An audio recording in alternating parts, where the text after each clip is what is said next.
My rebellious 16-year-old daughter screamed, "I wish you were dead. Mom's new boyfriend is my real dad now. He actually cares about me. Unlike you, you pathetic loser." She added, "You're just a wallet that ruins everything." I said calmly, "Noted, sweetheart," and started acting dead. 3 days later, she was sobbing and begging me to come back. Hey everyone! Before we jump into today's video, I need your help. We've noticed the channel is losing some traction, and subscribing is one of the best ways you can support us. It's quick, free, and it helps us keep bringing you awesome content. Your support means the world. Let's keep this channel growing together. Thanks so much. Now let's start the video. This is a long one, but I promise it's worth the read. My 16-year-old daughter told Alright Reddit, "Let me paint you a picture of my life before everything went sideways. I 42. Male, single dad living in Ohio. I work as a maintenance supervisor for a mid-sized apartment complex. Nothing glamorous, but it pays $58,000 a year and comes with decent benefits.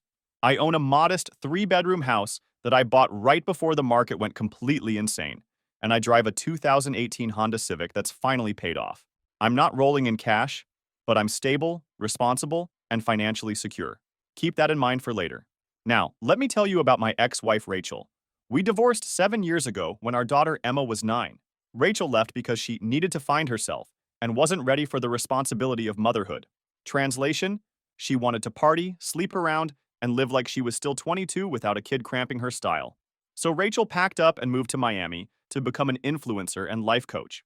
I use quotes because what she actually does is post thirst traps on Instagram, sell overpriced meditation courses to lonely housewives, and basically run a one-woman scam operation. She's got about 50,000 followers who think she's this enlightened spiritual guru, when really she's just a deadbeat mom who abandoned her kid. Here's the kicker that'll make your blood boil. Rachel hasn't paid one single penny in child support. Not in 7 years. Every time I try to enforce it through the courts, she pulls some excuse about being between opportunities or investing in her spiritual growth. Meanwhile, her Instagram is a constant parade of expensive dinners, designer handbags, and luxury vacations to places like Cabo and Tulum with whatever sucker she's dating that month. I've been raising Emma essentially as a single parent this entire time. Morning routines, homework help, doctor appointments, parent-teacher conferences, driving her to friends' houses, dealing with teenage drama, all of it falls on me. Rachel calls maybe twice a month, usually when she wants to look good for some new guy by playing the caring mother role for 5 minutes. But here's where the story gets interesting. Emma, despite having a mother who basically abandoned her, has somehow convinced herself that Rachel is the cool parent, and I'm the boring, strict one holding her back from her fabulous life. Classic teenage logic, right? The situation got worse about 8 months ago, when Emma started dating this absolute waste of oxygen named Tyler. This kid is 17, looks like he stepped out of a How to Spot a Future Felon handbook, and treats my daughter like his personal property.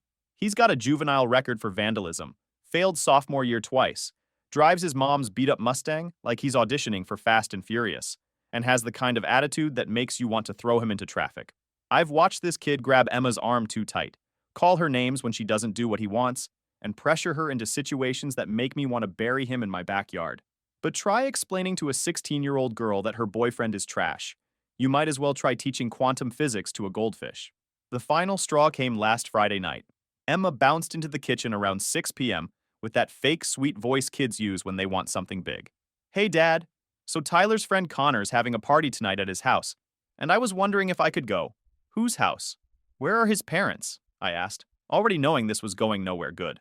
"Connor's parents are out of town, but it's just going to be a small thing with a few friends from school."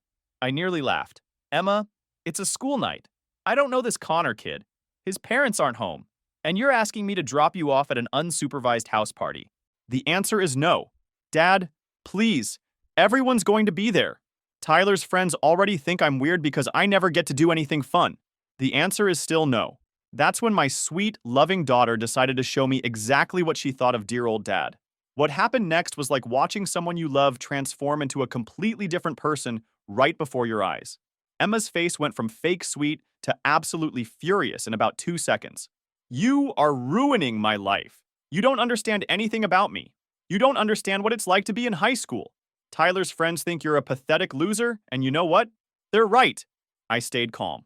"Emma, I understand you're upset, but name-calling isn't going to change my answer. I hate living here. I hate this stupid house. I hate this boring town. And I hate you. She was screaming now, completely unhinged. You want to know what I really think? I wish you were dead.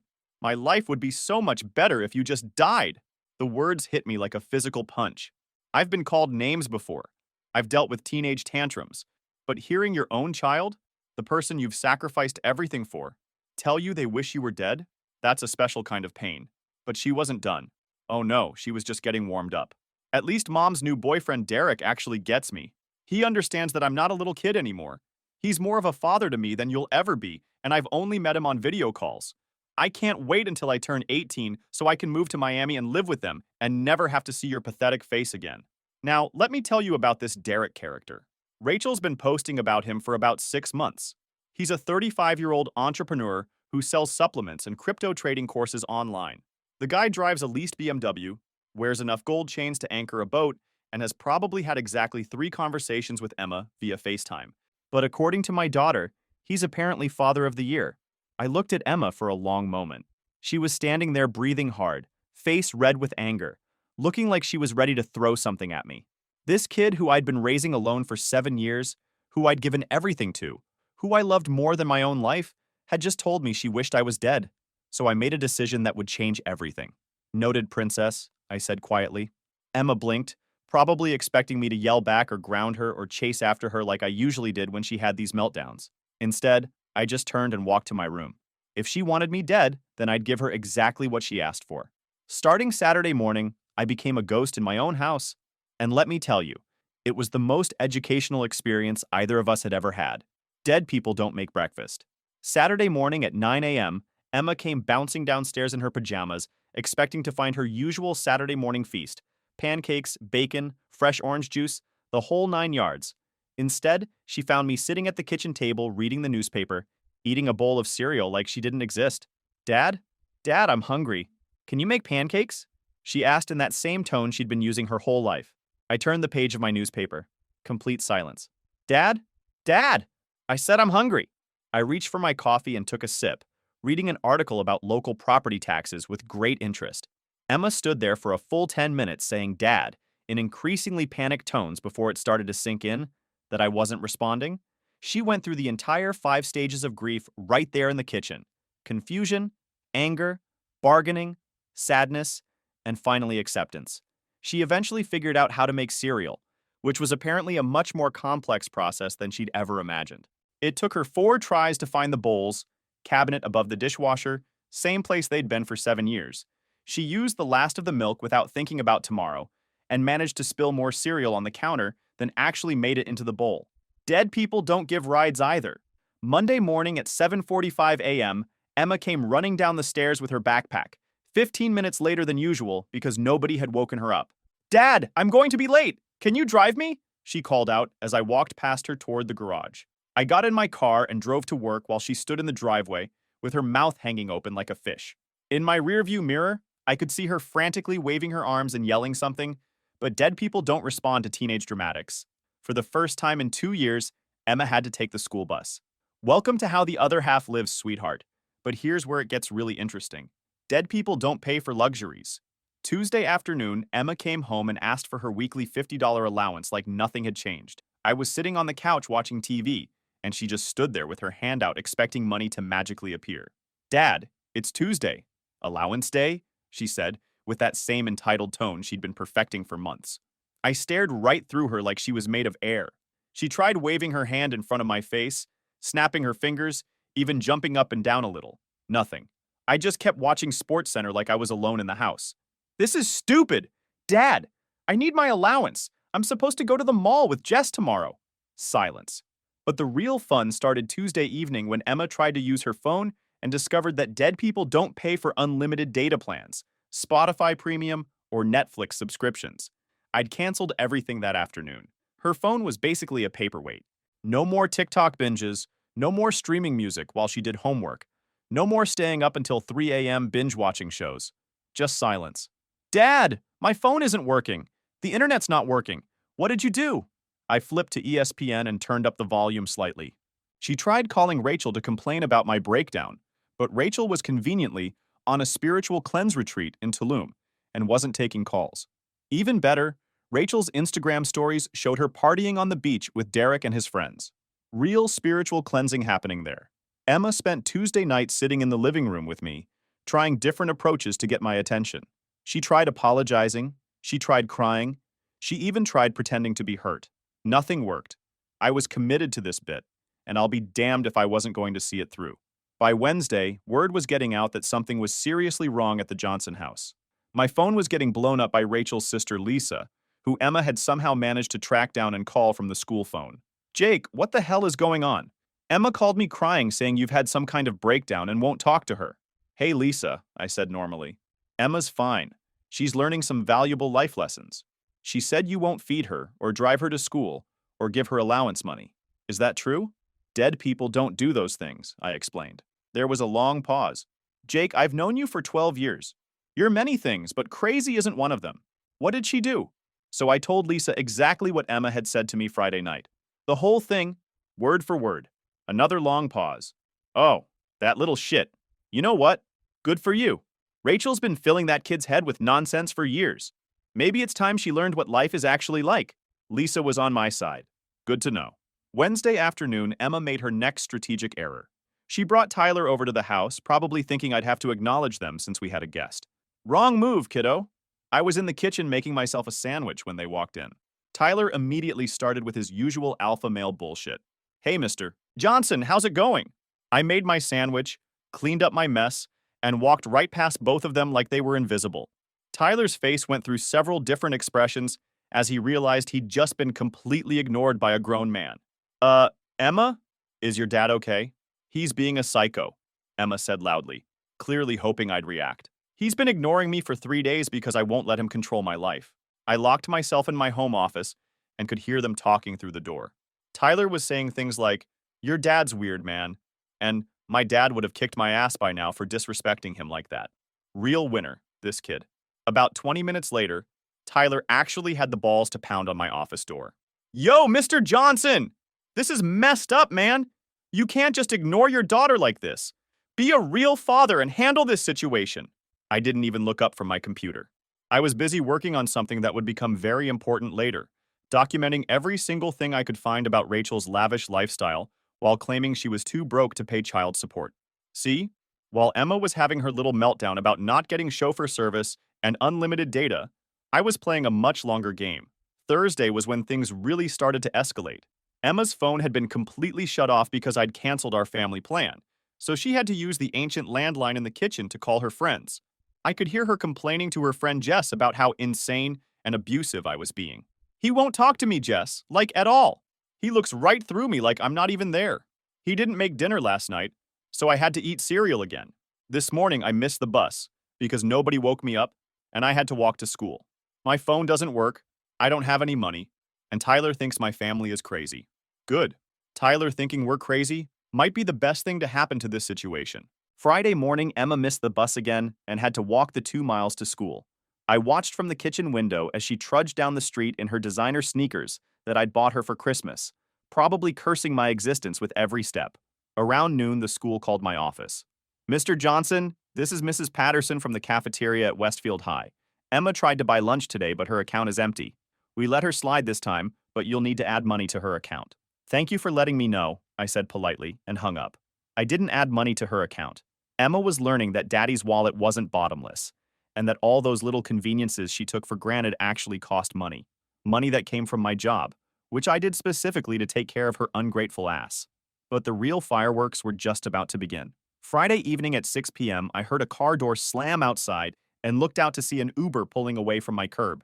Standing on my front lawn were two people who looked like they'd stepped out of a reality TV show about terrible life choices. Rachel looked like she was cosplaying as a 25-year-old influencer. Too much Botox, a fake tan that was at least 3 shades too dark, and wearing clothes that belonged in a teenager's closet. Her whole aesthetic screamed, desperate woman trying to recapture her youth. Next to her was Derek, and he was exactly what I'd expected based on Rachel's Instagram posts. Gold chain, designer tracksuit that probably cost more than my mortgage payment, perfectly styled hair, and sunglasses at 6 p.m. because he thought it made him look cool. The guy looked like a walking midlife crisis. Jake, open this door right now. We need to talk about what you're doing to our daughter. Rachel was screeching from my front porch like a banshee. I was sitting in my living room, clearly visible through the front window, reading a book and completely ignoring them. The irony was beautiful. They could see me, I could see them, but dead people don't respond to dramatic entrances. Derek stepped up and started banging on my door. Yo, man, be a real father and handle this situation. Emma called us crying. This is messed up. I turned the page of my book. Stephen King really knew how to write a good horror story, and I was living in one right now. For the next hour and 15 minutes, I got the most entertaining free show I'd had in years. Rachel went through her entire emotional playbook, demanding, pleading, threatening to call the police, crying about how I was traumatizing Emma, and screaming about what a terrible father I was. Derek tried several different approaches to establish dominance. First, he went with the intimidation angle, pounding on my door and yelling. When that didn't work, he tried the reasonable man approach, talking loudly about how we needed to work this out like adults. Finally, he resorted to pacing around my yard and checking if any neighbors were watching him get completely ignored by a guy sitting 10 feet away. The best part was watching them slowly realize that I could hear every word they were saying. I could see everything they were doing, and I simply did not give a shit. Emma got home from her 2-mile death march right in the middle of their performance. The look on her face when she saw them was absolutely priceless. Pure shock mixed with embarrassment.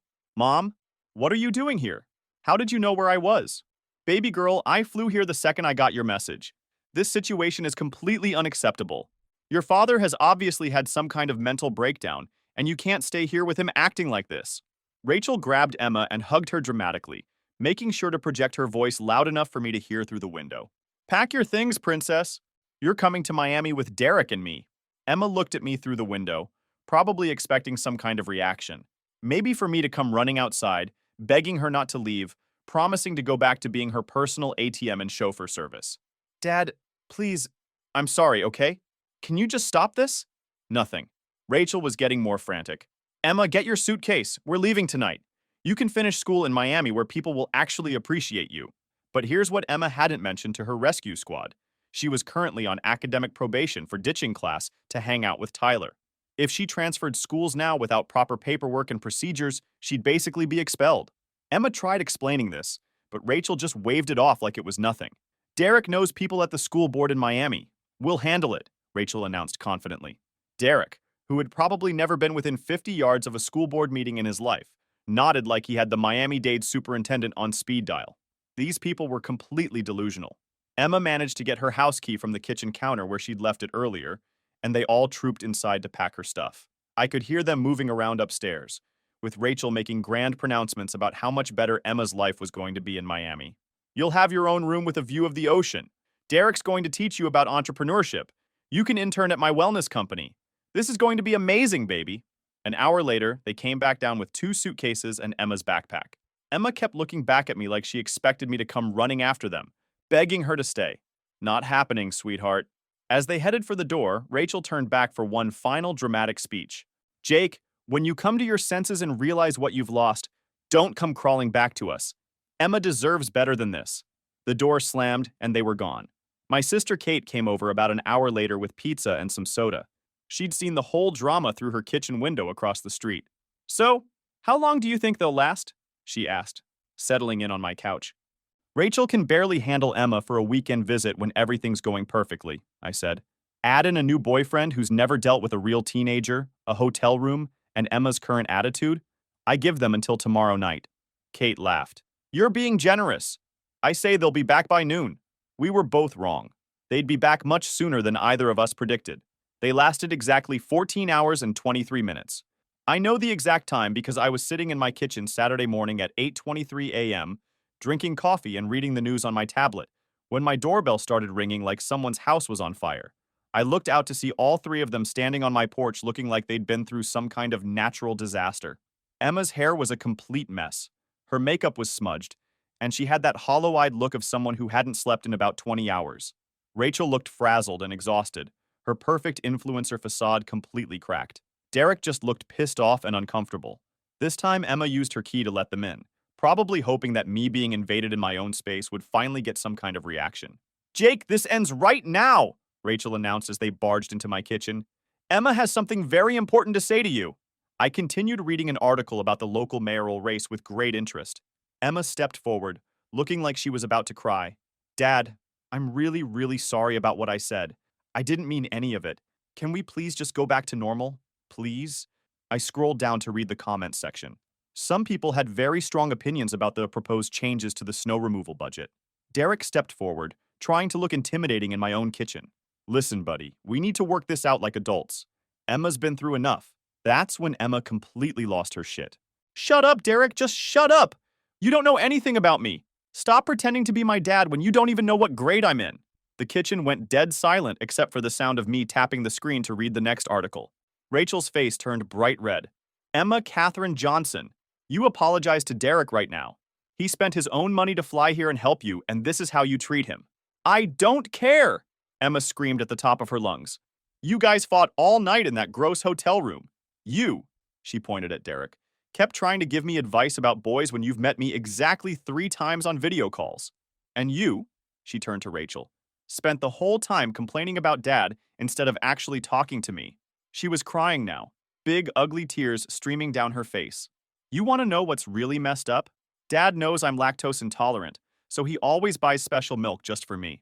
Dad knows I have anxiety during thunderstorms, so he always checks on me even if I pretend to be asleep.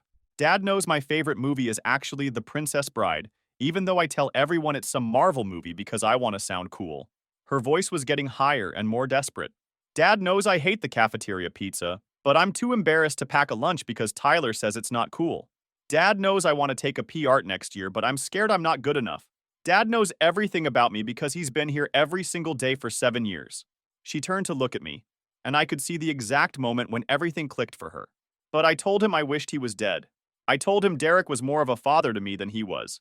I told him I couldn't wait to move away and never see him again. Her voice cracked completely. And now he won't even look at me because I broke his heart. She pulled a wrinkled piece of paper out of her pocket and set it on the table next to my tablet. I wrote you a letter at the hotel, Dad.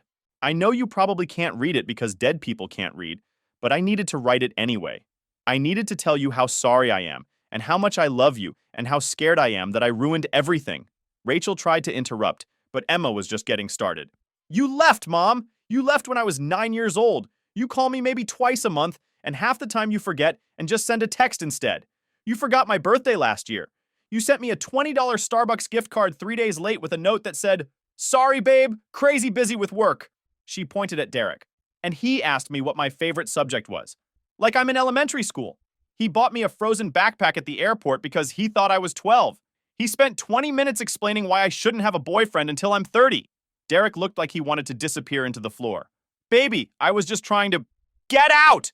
Emma screamed. Get out of my house! This is my home with my dad, and you don't belong here. Rachel grabbed her purse with shaking hands. Fine. When you're ready to be reasonable and stop this childish behavior, you know how to reach me. I am being reasonable, Emma shot back. For the first time in months, I'm seeing everything clearly. You don't want to be my mom. You want to be my fun aunt who shows up sometimes with presents and then disappears when things get hard? They stormed out without another word, leaving Emma standing in my kitchen shaking like a leaf. I finished reading the article about the mayoral race, closed my tablet, and looked at my daughter for the first time in 6 days. There's cereal in the pantry, I said quietly. School starts Monday. Emma burst into tears and threw her arms around me. I didn't hug her back yet, but I didn't push her away either. I'll do anything to fix this, Dad. Anything. I'll give up my phone permanently. I'll break up with Tyler. I'll do chores without complaining. I'll get a job to pay you back for everything. Just please don't hate me. I looked down at this kid who had put me through the worst week of my parenting life, who had said things that cut me deeper than I thought possible, who had chosen her absent mother and some random guy over the father who'd been there every single day. But I also saw the little girl who used to fall asleep on my chest during movies, who came running to me when she had nightmares, who used to tell me I was her favorite person in the whole world. We'll see, I said. Over the next few weeks, Emma was working harder than I'd ever seen her work at anything. She was getting herself up in the morning, attempting to make breakfast, badly, but she was trying, doing laundry without being asked, and cleaning the house like she was training for the Olympics. She broke up with Tyler, which happened in spectacular fashion when she overheard him bragging to his friends about how he was going to ride this Miami money train through her mom's connections. Turns out Tyler's interest in Emma had been directly proportional to what he thought her family could do for him. She started hanging out with this kid Jason from her AP history class, a nice, quiet guy who actually treated her with respect and shared her interest in art and movies. The difference was night and day. But the real fireworks were just getting started, because while all this family drama was playing out, I'd been working on something much bigger. Remember how I mentioned documenting Rachel's lifestyle? Well, I'd spent months putting together a comprehensive case with my lawyer, and we'd finally filed for aggressive child support enforcement with the state. Turns out Miss I'm Too Broke to Pay Child Support had been severely underreporting her income for years. When you added up her Instagram sponsorship deals, her life coaching scam, the cash payments from grateful clients, and the money she'd been getting from Derek and previous boyfriends, she was pulling in close to $180,000 a year while claiming she made less than $20,000. The state's Child Support Enforcement Office was very interested in this discrepancy. 3 weeks after the Miami disaster, my phone rang. It was Rachel, and she sounded panicked. Jake, we need to talk. There are some legal issues that I think we can work out privately. I'm sorry, who is this? Dead people don't take phone calls. Jake, this is serious. The state is saying I owe thousands in back support. They're threatening to garnish my accounts. Sounds like a you problem, I said, and hung up. But I wasn't done. See, I'd also sent all of Rachel's social media evidence to the IRS, because if you're going to commit tax fraud while dodging child support, you probably shouldn't document your crimes on Instagram. 2 weeks later, the real fun started. The state had placed liens on Rachel's business accounts and started garnishing money directly from her coaching program payments. Her lifestyle was getting very expensive very quickly. Derek started getting nervous about the legal heat and the fact that his sugar mama was suddenly broke. Turns out his entrepreneurial income wasn't quite as solid as he'd been pretending, and he'd been living off Rachel's unreported cash flow. A month after the hotel disaster, Rachel showed up at my door again. But this time she was alone, and she looked like absolute hell. Gone was the fake tan, the designer clothes, the perfect Instagram facade. She looked like what she actually was. A 38-year-old woman who'd spent 7 years running from her responsibilities and was finally facing the consequences. Jake, please, I know I messed up. The state is garnishing everything. My business accounts are frozen. Derek left me when the money situation got complicated. I'm getting evicted from my apartment. I opened the door but didn't invite her in. I'll pay the child support, she said desperately. All of it, plus interest and penalties. I'll get a real job. I'll move back to Ohio. I'll do whatever you want. Just please help me figure out how to handle this legal situation. Why would I help you? I asked. Because Emma needs her mother? I actually laughed out loud. Emma needed her mother 7 years ago, Rachel. Where were you then? Rachel started crying. Real tears this time, not the performed emotion she usually relied on. I know I was selfish. I know I abandoned her when she needed me most. But I can change. I want to be better. I want to be the mother she deserves. You want me to help you because you finally got caught being a deadbeat parent. That's not growth, Rachel. That's just consequences catching up to you. She fell to her knees on my front porch, actually got down on her knees and begged like something out of a bad movie. Please, Jake, I have nowhere else to go. My parents won't talk to me because I've been lying to them for years. My sister blocked my number after I tried to borrow money. You're literally the only person who might help me. Emma had been listening from the living room and came outside to see what was happening. Mom, are you okay? What's going on? Rachel looked up at Emma with mascara running down her face and her perfect image completely shattered. Baby, Mommy made some really bad choices with money, and now I'm in serious trouble. I need help. Emma looked at me, then back at her mother kneeling on our porch. What kind of help? I need somewhere to stay while I figure out the legal issues. And maybe your dad could help me find a lawyer who won't charge me everything I don't have? The silence stretched on for a full minute. I could see Emma processing everything. Her mother, who'd abandoned her, was now literally begging for help from the father she'd told to drop dead. It was poetic justice at its finest. I let Rachel stay on her knees for a good 5 minutes while I thought about my options. Emma was looking back and forth between us, probably realizing for the first time in her life how pathetic her cool mom really was. Here's what's going to happen, I finally said. You can sleep on the couch for exactly 1 week, not a day longer. During that week, you'll pay Emma $1,000 as a start on 7 years of missed birthday money, Christmas money, and general neglect. Jake, I don't have $1,000 right now. Then sell something. That designer purse, those fake nails, whatever jewelry you've got. Figure it out. Rachel nodded frantically. Okay, yes, I can do that. I'm not finished. You'll also write Emma a detailed letter, apologizing for abandoning her, and explaining exactly why you made the choices you made. No excuses, no victim narrative, just honest accountability. And, I continued, You'll post on all your social media accounts admitting that you've been a deadbeat mother who abandoned her child and lied about your finances to avoid paying support. Rachel's face went white. Her entire online brand was built around being this successful, independent woman who had it all figured out. Admitting she was a fraud would destroy everything she'd built. Jake, please, that would ruin my business completely. You built that business on lies while your daughter went without new clothes because you wouldn't pay support. Your choice? Take the deal or sleep in your car. Emma was staring at her mother with a mixture of pity and disgust. Just do it, Mom. Tell the truth for once in your life. Rachel looked between us and realized she was completely out of options. Derek was gone. Her money was frozen by the state. Her fake lifestyle was over. She had nothing left except the mercy of the people she'd screwed over. Okay, she whispered. I'll do everything you asked.